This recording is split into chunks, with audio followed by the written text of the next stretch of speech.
మనకేదైనా తినాలనిపించింది అంటే మాత్రం అస్సలు లేట్ చేయొద్దు. అది స్వీట్ అయినా, స్పైసీ అయినా. సో, ఇంట్లో నేను ఈరోజు బ్రెడ్ ప్యాకెట్ ఉంది. డబుల్ కా మీఠా అయితే ట్రై చేద్దామని అయితే ట్రై చేస్తున్నాను. ఎలా ఉందో కామెంట్ చేయండి. నేనైతే బ్రెడ్ పీసెస్ కట్ చేసుకొని ఆయిల్‌లో అయితే డీప్ ఫ్రై అయితే చేసుకున్నాను. సో, ఇలా గోల్డెన్ కలర్ వచ్చిన తర్వాత అయితే మనకి పీసెస్ అయితే రెడీ అయినట్టు.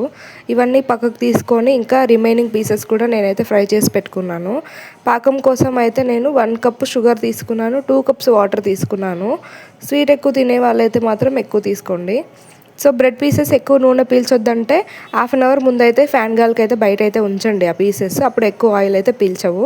సో, షుగర్ పాకం అనేది కొంచెం మనకి అర్థమవుతుంది. అవి రెడీ అయిన తర్వాత మనం బ్రెడ్ పీసెస్ అనేవి దాంట్లో యాడ్ చేసుకోవాలి. సో, అంతకన్నా ముందు ఇలా చేసుకోవాలండోయ్. సో, మనం ఫ్రై చేసి పెట్టుకున్న బ్రెడ్ పీసెస్ అన్నీ మనం ఈ షుగర్ పాకంలో అయితే వేసుకోవాలి. పాకం కొంచెం ఎక్కువనే ఉంటే బాగుంటుందండి. ఎందుకంటే అవి చల్లారిన తర్వాత కూడా మనకి కొంచెం గట్టిగా అవుతూ ఉంటుంది కదా. సో, పాకం ఎక్కువ ఉంటే ఏంటంటే అది కొంచెం జ్యూసీగా అయితే ఉంటుంది. చల్లారిన తర్వాత కూడా మనకి గట్టిగా అయితే అవ్వదు దగ్గర పడిన తర్వాత.